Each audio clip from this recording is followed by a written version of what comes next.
Welcome to Real Estate Coaching Radio, starring award-winning real estate coaches and #1 international best-selling authors, Tim and Julie Harris. This is the #1 daily radio show for realtors looking for a no BS, authentic, real-time coaching experience. What's really working in today's market, how to generate more leads, make more money, and have more time for what you love in your life. And now your hosts, Tim and Julie Harris.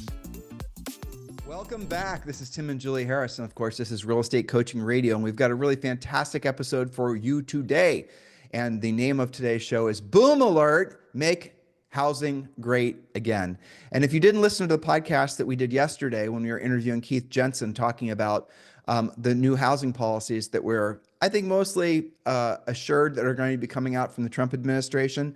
We're going to cover a lot of those again today, but I want you to go back and listen to yesterday's podcast so you can get the more finite details. Keith really did drill down on Fannie Mae, Freddie Mac, and some of the other things.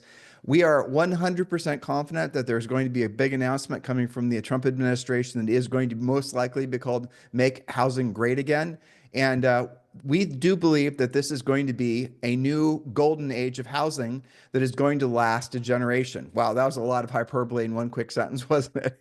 But the truth is there's a lot of reasons to believe that over the next 25 years, that is arguably what a generation is, that there's going to be an unprecedented housing boom like the United States, at the very least, has never experienced before. So you are in the right place at the right time. And yes, real estate's been in a bit of a depression for the last 3 years, all the reasons that everyone knows about. But all those reasons are going to be going away rapidly.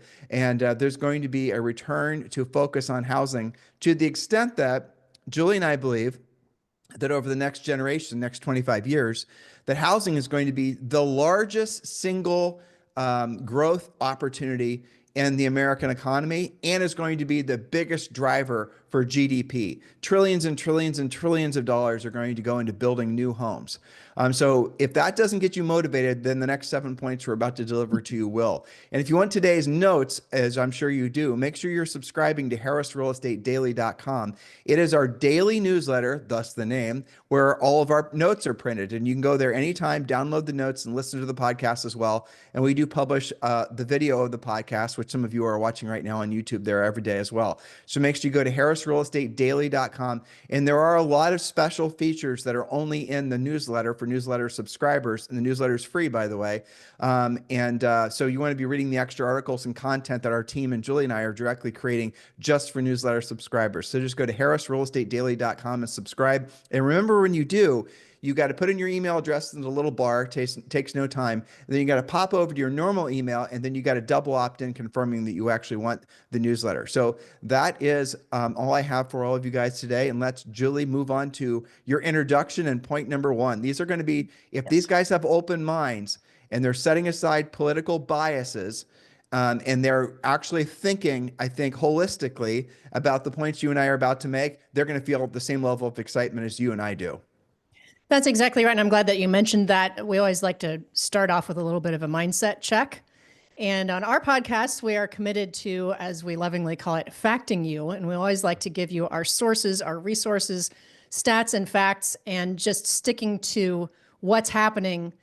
And of course, we're going to have our opinion. We like to have a lot of enthusiasm for all of you and for the market, but we're basing it on fact. And we do look for counterfacts. And when we find them, we're going to share that with you. So I'm glad that you mentioned setting aside any political outlook. We're going to stick with these facts. So starting with number 1, you mentioned it. The biggest boom in history is already here. We're already on the edge of that. We've got micro points A, B, and C. I am using my notes, guys. So number A, we're entering a historic 25-year housing boom driven by demographics, demand, and Trump-era policies.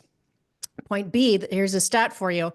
Why do we believe that it's going to have huge growth? Because we're currently 4.5 million homes short versus demand. And that's according to NAR just from last quarter last year.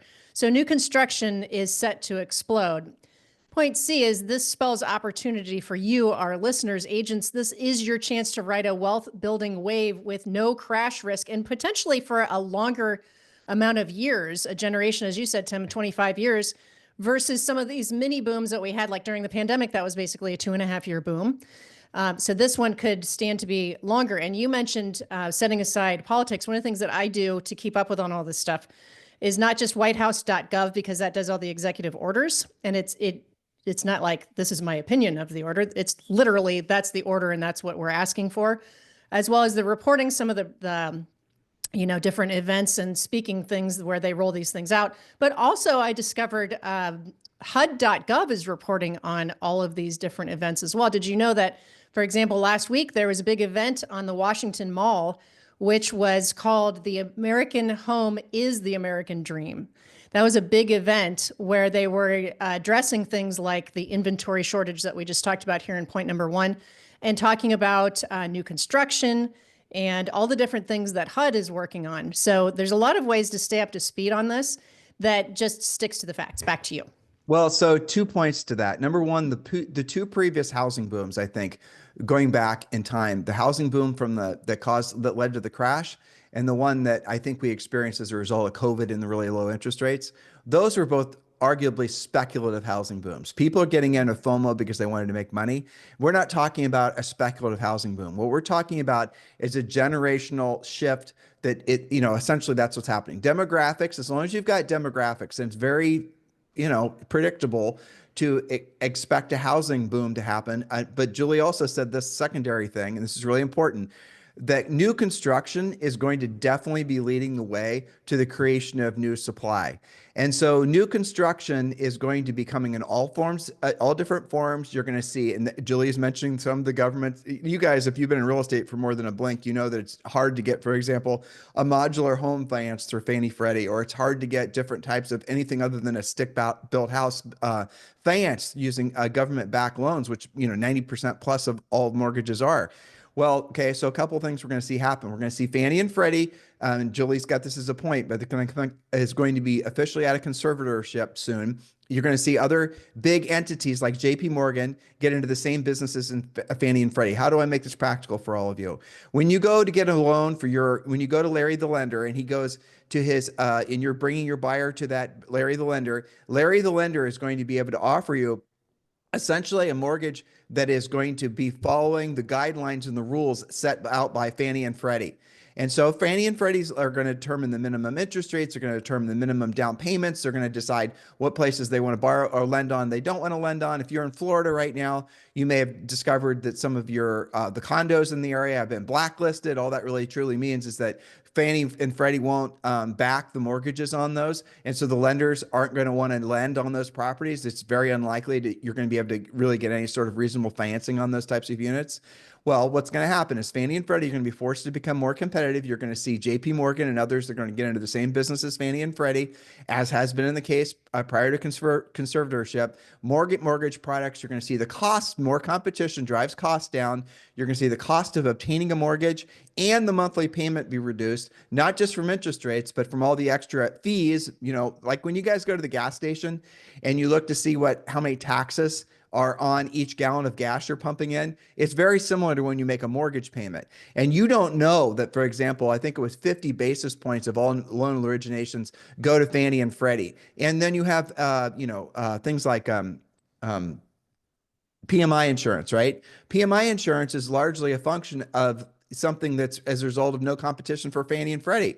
I know some of this stuff is very obscure, but here I'm just, Julie and I have been in this business for 2 decades, and we were in the business when Fannie and Freddie actually had competition, and their availability of mortgage products was extraordinary versus what we're experiencing now. We have the United States right now, until the conservatorship, a release of conservatorship happens, has the largest socialized housing in the world right now. That's actually what's happened as a result of what the Obama administration did. And that's all being changed right now. And it's going to be part of Make Housing Great Again. And absolutely, it should be obvious to everyone, Bill Pellucci was appointed the head of, I think it was FHFA.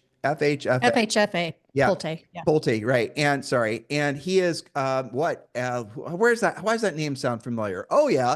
One of the nation's largest building families. And so clearly Trump administration has their eyes on building new homes that are going to just be stick built. You're going to see modular homes. You're going to see homes that are, 3D printed homes. All kinds of different new interesting products are going to come out, and so on. So there's going to be an enormous demand. There already is an increasing demand for new homes And the new homes that are going to be built are going to have ready availability of all kinds of new mortgage products and all kinds of new styles and types of housing. These are all very exciting things. You're going to want to make sure you stay on the forefront of all these things.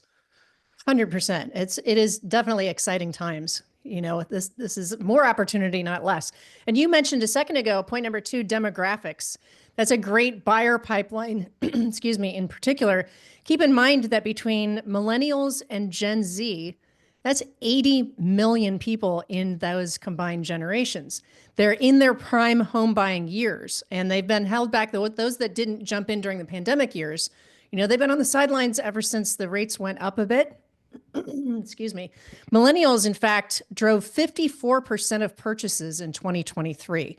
So they've already demonstrated their willingness and the demand, and not all 80 million bought anything. Remember that we had, years of 6 million sales. Those were not all 100% millennials, of course, and then we've had a couple of years of only 4 million sales. Well, there's still 60 million people left that might be interested in buying.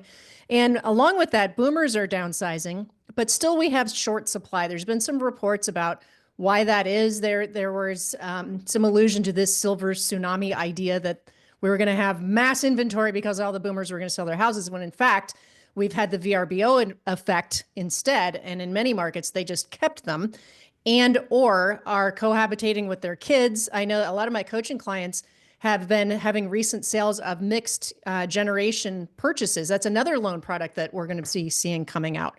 So, for example, in our research, there was a Charlotte couple that had 25 offers when they did decide to sell their Booma era home. Okay, so what's the ratio of supply and demand? Obviously, it's still askew. Well, you didn't get the rest of the details on that. So they had 25 offers when they marketed the house as basically being a multi-generational house. And that's how but we're saying basically the same thing. These guys are getting the idea. The idea, so I did some homework over the weekend, and I wanted to know how out of check the affordability of homes is to the average income. And it's way out of check. Like it's the average income in the United States.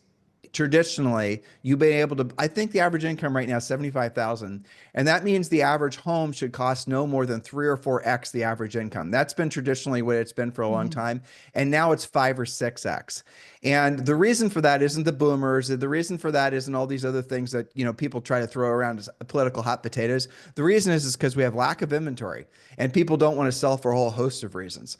And so, at the end of the day, new construction is going to save the day. Let's go ahead and move on, Julie.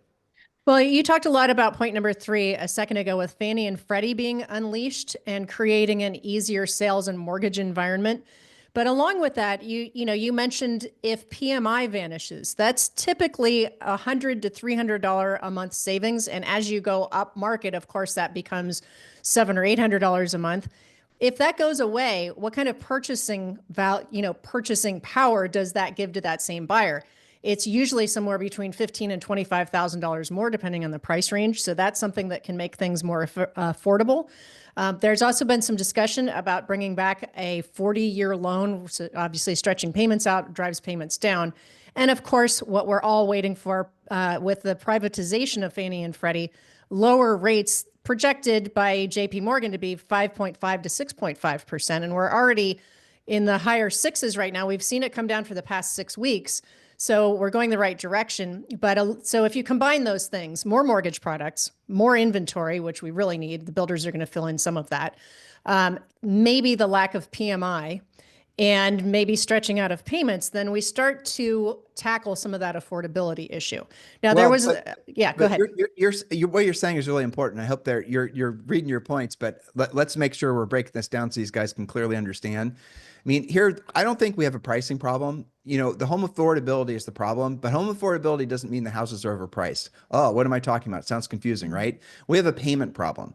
If you had a house payment, that you could afford, you don't really care what the price is, especially if that house that you're buying is rapidly appreciating, if not inflating in value.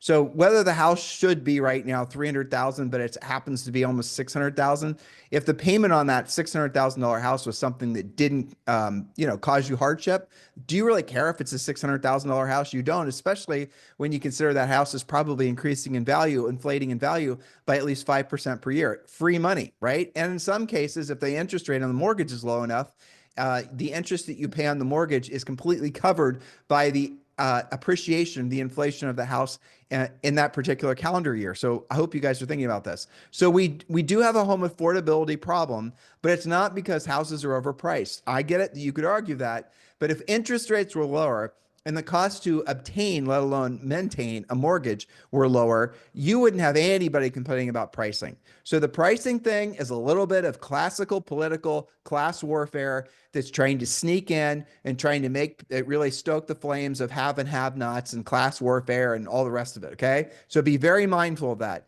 We don't have a pricing problem. We don't have overpriced homes. That's a bunch of political Mickey Mouse. We have a payment problem. And when Fannie and Freddie come out of conservatorship and all the other associated fees are essentially reduced, you're going to see a dramatic decrease in house payments. And that's going to allow more homes to starting to transact. You're obviously going to see where those people, what are those people going to be primarily buying? We believe in many cases it's going to be new construction.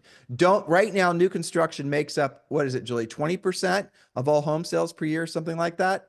It's 31% of available inventory, but it's between like 20 and 23% or so of actual closings. And some of that disparity is because many of those houses are still being built.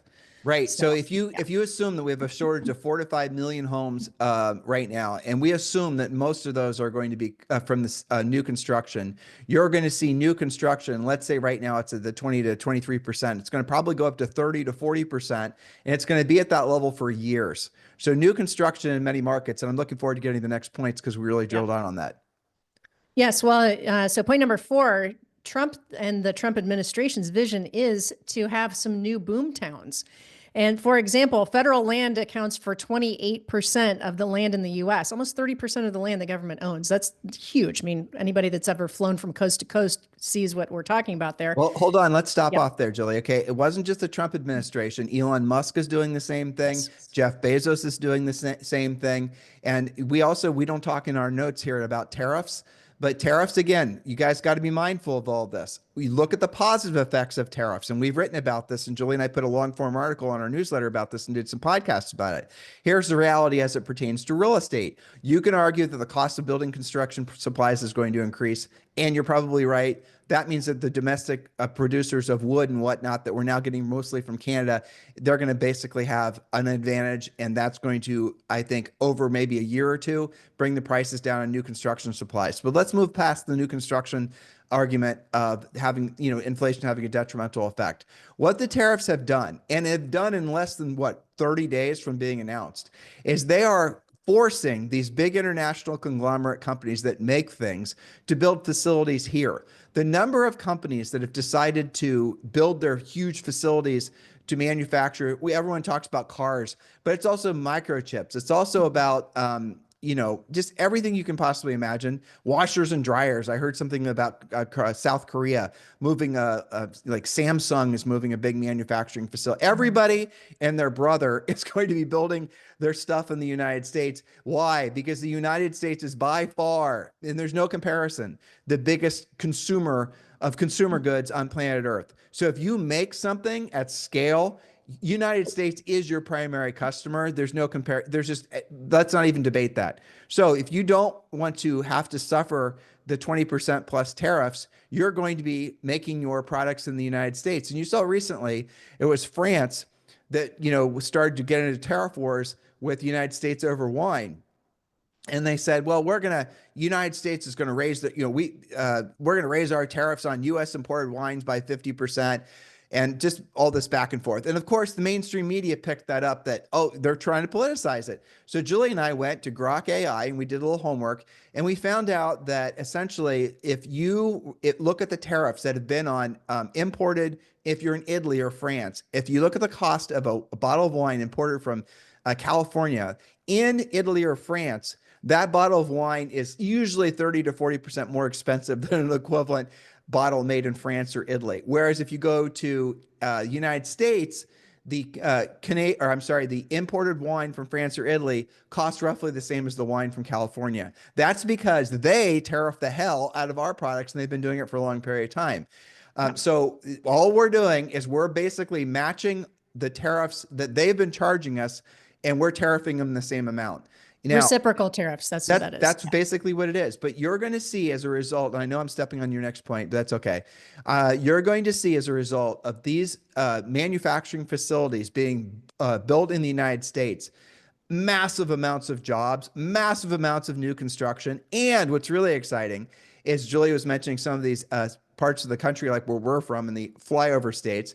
Those areas are going to be the new boom areas because they're the ones where all this manufacturing is going to essentially be coming out of the ground. So these, again, this is a generational housing boom that's going to be unlike the housing, I would call them again, what we were experiencing prior, where it was just people being opportunistic and trying to make money off houses and flip houses. This is not that. This is the recreation of the American dream of owning a home as we know it. Yeah, there's not a lot of talk about flipping and investors and stuff like that. It's all about, obtaining the American dream, right? Yep. So I think that's really important to pay attention to. And I think, action points on this, listeners, if I was in your shoes, okay, selling real estate for a living, I would pay attention and I would be asking my AI, my Grok or ChatGPT, I would ask on a virtually daily basis, tell me more about the manufacturing and the companies and what's going into my town and within a 50-mile radius of my town, because I'm thinking about relocation. I'm thinking about talking to the builders and seeing where they're planning. Because remember, one of the things that happened over the past 3 or 4 or 5 years is the builders have gobbled up tons of land surrounding a lot of, like you think between, say, Charlotte and Asheville, there's builders that own tons of land that you wouldn't necessarily know it because they don't have their signs and their models up yet. But they hear that, there's new manufacturing coming into town. Somebody moved their plant. They're going to be anticipating that. So talk to the builders, talk to your AI and find out what's happening in your town and become involved in that. Become the go-to resource between knowing about the new construction and maybe making some connections in the relocation world. What would you think about that? Well, no, I agree. If you're living in a state right now, here's a way to predict the momentum. If you're living in a state right now where people are leaving, that trend's going to continue. If you're living in a state right now where it's hard to, where you hear people belly aching about building and getting permits and the red tape and all the rest of it, that trend's going to continue. If you're in a state that has a large state taxes, that trend's going to continue. So if you want to know where the growth is going to be, look to see like Ohio, where Julie and I are from. Vic Ramaswamy, I can't say his last name.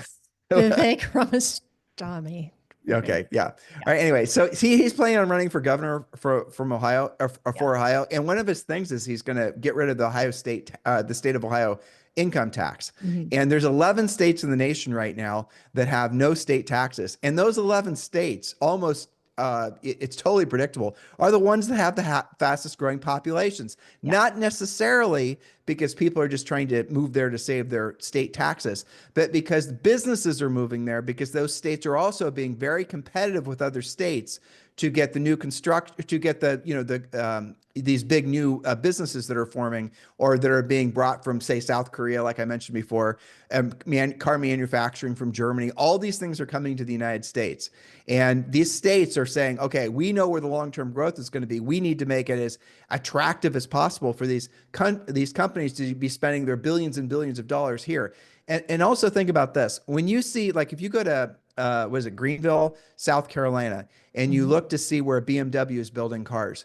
BMW builds cars there, obviously employs thousands of people, or however many people, but you're also seeing that whole region is also, full of other businesses that are there to service BMW and to service the people that work in BMW. You're talking about the obvious things, the roofers and the candlestick bakers and the pizza delivery guys and all the rest of it. But how about all the manufacturing facilities that have opened up their supply, their products to BMW for the sake of making their cars? The guys that make the windshields, for example, the guys that, make wheels, maybe, I don't know, but you got the point. So when you hear about these manufacturing facilities being built in the United States, you can kind of visualize a big ass warehouse, but you got to realize that creates an enormous boom town. It's not just the manufacturing and people are driving there to build their widgets every day.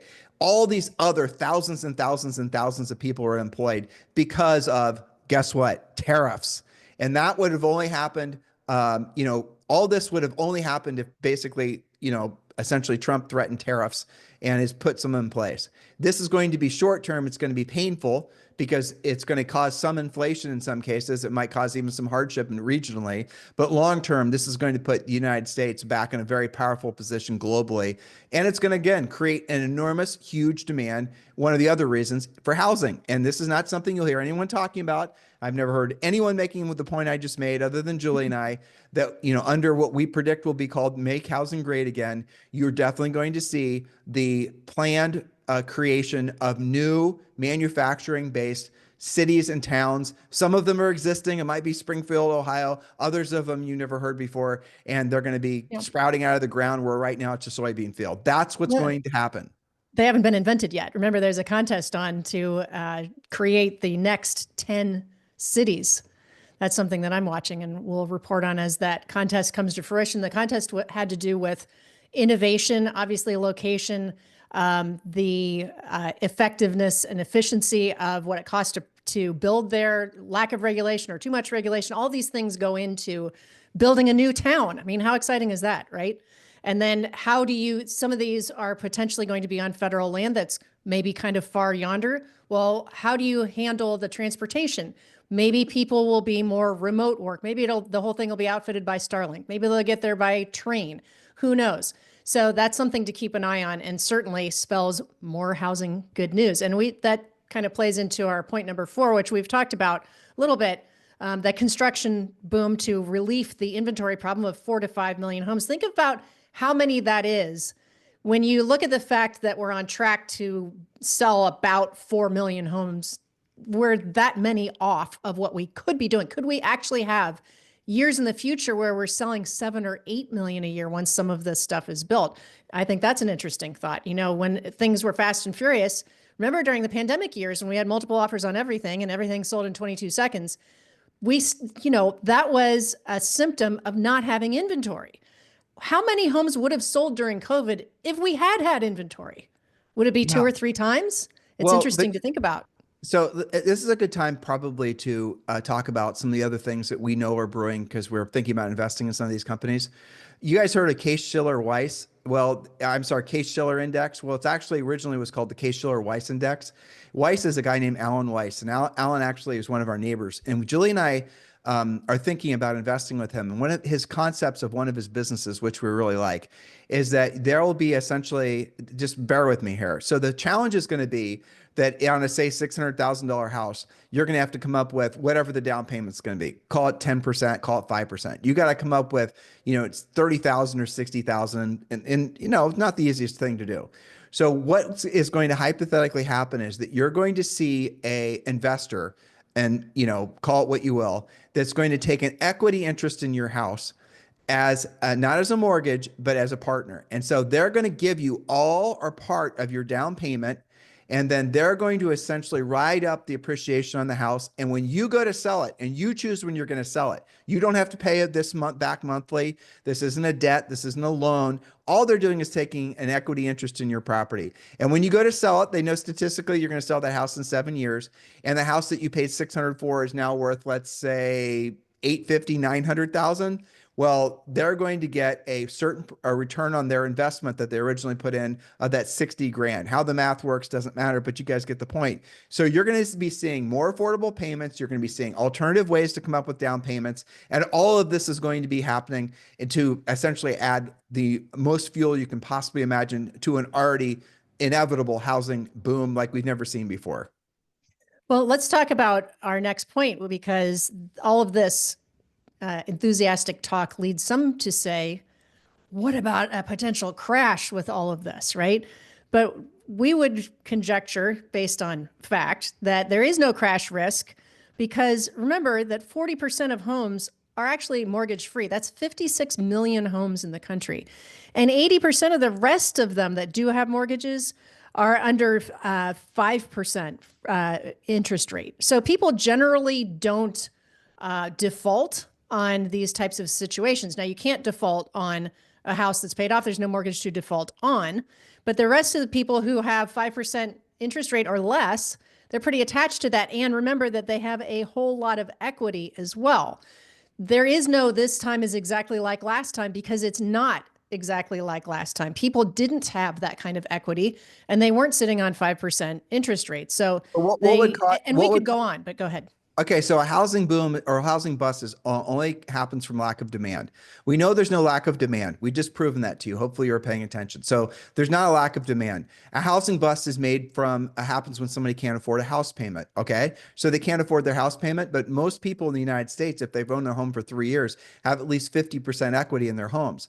So even if they can't make their house payment, they can call up their lender and they can ask for a forbearance on their house payment while the house is for sale. And every lender on planet Earth is going to happily do that. And then the missed interest payments will just be deducted from whatever they will receive at closing. Yes. And that won't be a hit on their credit. So if your worst case scenario is there's going to be mass unemployment and people are going to have to allow their homes to go into foreclosure, why would they? It doesn't even make any sense, because if you go into foreclosure, you're going to be subject to all kinds of expenses and fees and Mickey Mouse, and you may or may not get any portion of your equity back after the foreclosure sale. So it just doesn't make sense.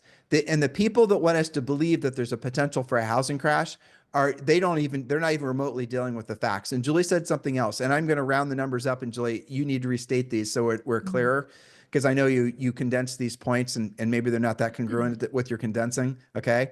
So of all the houses and of all the single family homes in the United States, roughly half of them are paid off with no mortgage. The ones that have a mortgage have an average interest rate of something like less than 3.5%. And of those that have a mortgage, they have on average a 50% equity in their homes. So you have people that have 100% equity, or you have people that have very low interest rates on their loans that have 50% equity. Who the hell is going to default in that scenario? Nobody is. So again, if you have somebody that's trying to feed fear and loathing into your mind that there's going to be a housing crash, you immediately know, A, they're ignorant, they're frankly just lying to you in hopes of getting you to, throw in $50 to put your name on some sort of foreclosure BPO Mickey Mouse list. Right? Yeah, Some exactly. magic list. That's right. And so I'm glad that you brought up some other facts. So as people want to say, oh, the run up is going to be just like the crash before. Let's define what underwater means. People default when they're underwater, right? They're upside down. A lot of our listeners never lived through that. So what does that mean? It means that you owe more than your house is worth. In other words, if you were to sell it today at its market value, the seller would owe money back to the lender to get rid of that house, sometimes more than the buyer would take to end their down payment. That's the definition of underwater. Let me drop something in there, okay? Sure. Because this is also important, because people don't know this. When Julie and I sold real estate, it was not unusual at all for the homeowner to walk away with nothing from the sale of their home. In some cases, have to bring a small check to closing. That was called normal. And it was normal to buy a house when Julie and I, when we were selling real estate, for at least I'd say the first half of our career, for that to occur. So when you sat down with the seller, if they hadn't been in their house in our market for probably 5 years, they almost surely were going to lose money on that house, because the inflation rate on real estate, you guys call it appreciation, but it's inflation, was so small that and this is back when interest rates, a normal interest rate was 6.5%, 7.5%. So you're looking at essentially they didn't pay much down on their mortgage. They probably didn't put much down payment down, and the house didn't inflate or appreciate much in value. So when they went to sell that house, if they'd not been in the house for 5 years, they had zero equity. Why am I telling you this? Because just because somebody has zero equity doesn't mean that they walk away. And that's something else that I hear morons saying. They say that, blah, blah, blah, people have no equity. Well, if you bought at the wrong time in certain markets, you might have no equity in your home because the house may have depreciated or may not be worth what you paid for it. I know there's little pockets in Austin and maybe in San Francisco that are like that. Tiny, tiny, tiny, right? So the moral of the story here is those people aren't going to walk away. Why? Well, aside from the, ethical, moral aspects to it, if anyone still cares about any of that, they're not going to walk away because they still have to make a house payment in the form of rent. So the rent payment that they would have would be the same, if not more than what their mortgage payment is. And they know real estate over time might, in their market, go up and go down. Most of the country is very stable. And they know if they wait it out and they continue to make the payment, even if they have zero or even slightly negative equity now, they're going to be right as rain. That's another reason. So anytime you hear these people saying, oh, as soon as people have negative equity, they immediately go into default. It's just not true. And don't believe anybody that tells you that. Right. They might not have any distress at all. They just had a small down payment and bought last year. Yeah. That does not automatically mean that they are distressed and going to default. And just to put some facts, excuse me, behind this, in 2008, 26% of people were underwater, right? They were upside down. And we didn't have 40 to 50% of the, country with paid off mortgages either. So those were some very important things. You know what the underwater rate is right now? It's less than 3% anywhere in the country, less than 3%. So that's not anything. That is not like this time is like last time. The other huge thing that people forget, Tim, and then we'll wrap this one up, is that unlike going through that crash, we were coaching back then. Okay. We remember very clearly those times, as do many of our listeners. Okay. Lenders did not have any idea how to handle short sales, foreclosures. What was the trajectory? There was no system. That's why everything took forever. That's why short sale got the nickname of a long sale, right? What Julie is saying is back when the market started, the wheels came off the wagon in 2007. We came out with a short sale program. And why did we know how to teach agents how to do short sales? Because when we sold real estate, we had to know how to do short sales. So we took our knowledge that we learned actually having done short sales and teaching coaching clients how to do short sales. And we launched the nation's first short sale coaching program. And that was back in May or June of 2007. Yeah. And then there were a whole bunch of others came out and they all basically copied us. But why am I telling you this? Is because the short sale vehicle or the short sale system, there was no system inside most of these banks. So you had to know how to negotiate with them. Nowadays, you call up the lender. If you have anyone in this situation, I just want you to remember I told you this. Tell them to call their servicer. Tell them that they need a forbearance. Ask them to get at least a 12-month forbearance. The lender will do it over the phone with one form. It's called a hardship forbearance. They won't have to make their payment for, maybe they'll only get 6, or they might say 6. And then if you still have your problem, call us back and we'll give you an extra 12. People do this all the time. Fannie and Freddie made it so that the servicers have to provide people hardship forbearances.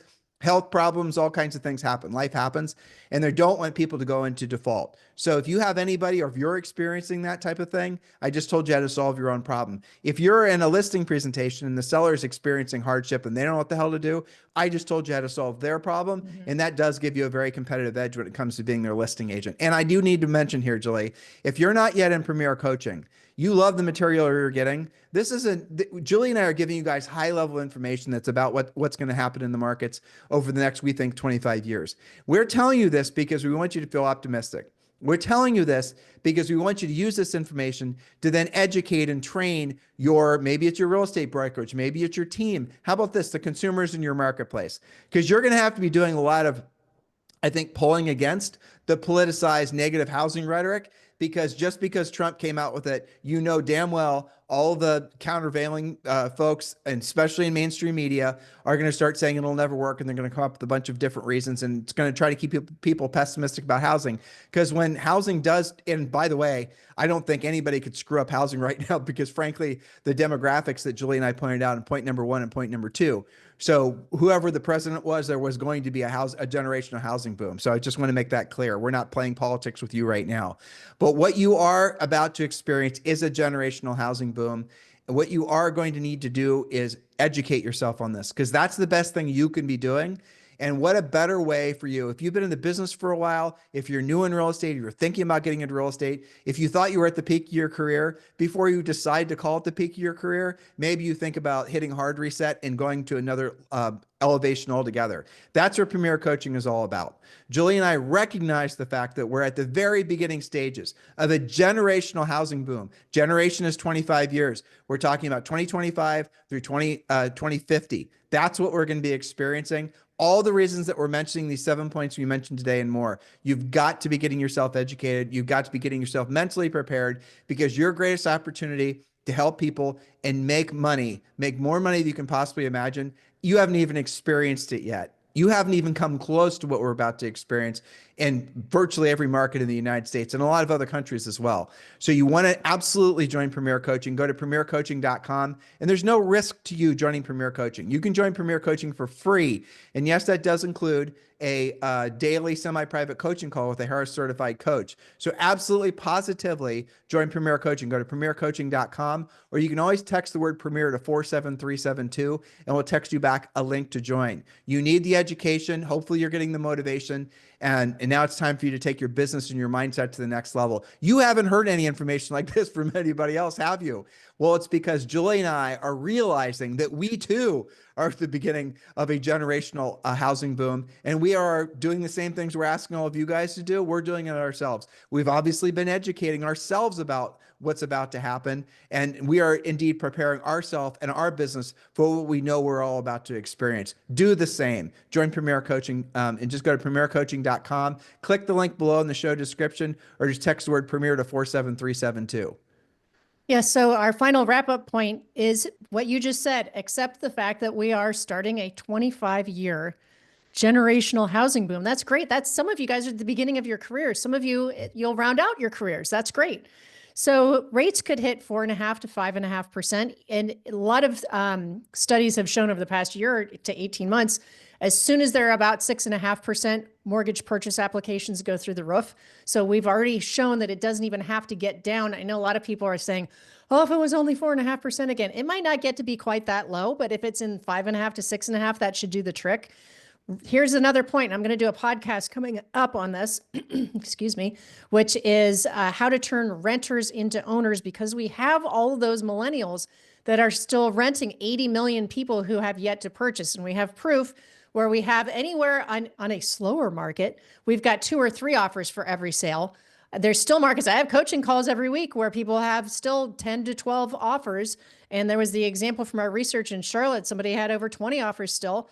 So how do you navigate those bidding wars? That's another future podcast we're going to be talking about. So it's not just bringing you, these are the facts. We want you to be enthusiastic. This was largely a mindset and fact-based podcast so that you can counteract some of the crazy headlines and news shows that you might see. We hear it too, Julie. Yeah. On reputable sources. You and I listen to That's right. Was it Daily Wire every day? You know, we listen to that every morning, and they had some half-baked kook on.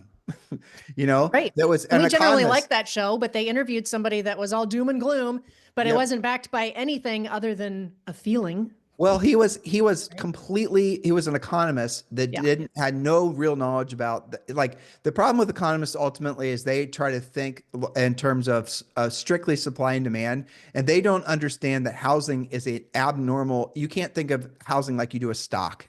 And it's so not just an asset class. There's all these other things that affect housing. Exactly. And when you hear somebody that's never been in housing before, never been in housing at the level like we have before, and you hear them pontificating about housing, they're always going to approach it as if they were talking about, stock and Coca-Cola, and it doesn't make any sense. But it's confusing. And again, so why are we telling you all this? Because we want you to take this information that we just gave you, and we want you to educate yourself primarily, and then we want you to be prepared to be on the other side of that tug rope with essentially mainstream media, because they're going to politicize whatever the new housing plan is called. We think it's going to be called Making Housing Great Again. And by the way, if we're right about that, all of you guys owe Julie and I a cup of coffee for having figured that one out. But we really do think it's called that, or will be called that. We do believe it's going to be announced sometime in the next 30 days or less. We do believe, I'm not sure about the official release of the conservatorship, but it could be 30 days or less.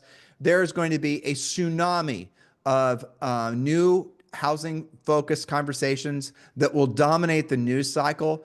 Personally, I would be shocked if Trump didn't do it in timing it with the spring housing market. I think that seems like an opportunistic time to basically get some people already thinking about housing, right? I mean, that's sort of the seasonal time to really focus in on housing. And so he's going to time it. He is. This is speculative, of course, but we do believe that's what's going to happen. So get ahead of the curve. If you're at the gym and someone's talking about housing, take these points and use these points to kind of wow your prospective clients, because you're going to be approaching conversations at a level of expertise that you guys want to create a brand. Don't take more videos of you having your lunch and putting them on Instagram. How about you educate yourself so when you're actually talking to your prospective buyers and sellers, who are, by the way, everyone all the time, always around you. Everywhere, everywhere, you're going to have a level of professionalism that other agents won't, because they're too busy creating their Instagram reels on how their golden retriever can catch a frisbee or whatever it is. You guys get the difference between what Julie and I are all about and what maybe you guys have been led to believe you're supposed to be all about. And I want to wrap today, Julie, with one final point. Charlie Munger, who was Warren Buffett's partner, he passed away, said, "Don't try to make yourself famous. Try to make your work famous." That's not the exact quote, but it's pretty close. So if you think about what he's trying to say, don't seek fame, seek creating a product that's incredibly useful to other people. And maybe hopefully it's our podcast, it's our coaching program. Julie and I don't seek fame. We don't want to be famous. That's not something that we want.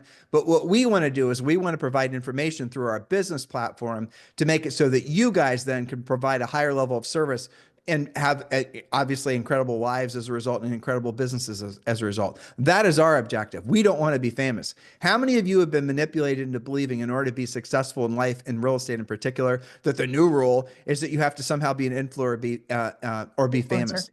Yeah, don't waste any more time on that type of thinking, because if you really want to be famous, don't try to make yourself famous. Try to make the work product that you create famous. In other words, Julie's a great person, but oh my gosh, she does a fantastic job selling real estate. You guys get the difference? Focus on the result that you're here, the service you're here to provide for other people, and less on the narcissism that we've all been led to believe should be the pointing edge of our, lead generation spear every single day. Very well said. I think that's the pod. Can't wrap it up any better than that. All right, good. So you guys have a fantastic day. Remember, if you're not already doing it, make sure you like and subscribe to this podcast. Thank you for all the great feedback. Oh, if you guys have any questions or show ideas, we did have some great show suggestions. The best place to do is messaging us over on Instagram. And you can message us on YouTube as well, but just Instagram is the place where we get all the messages right away. And that's at Tim and Julie Harris. And just message us any show ideas. I tell you, Julie, I had somebody that I took the video of you hanging and called Hanging with Julie and put it on Instagram and at the gym. And someone commented on the fact that they were same age as us and they wanted to get in shape and they want us to post more videos and talk about what we've been doing the last decade to get in shape. So maybe we should do that too. That'd be fun. Yeah. Well, would it be fun? Would you want to do more hanging after doing it, not during? That's for sure. All right. You guys have a fantastic day. We'll talk with you on the show tomorrow. This podcast is a part of the C-Suite Radio Network. For more top business podcasts, visit c-suiteradio.com.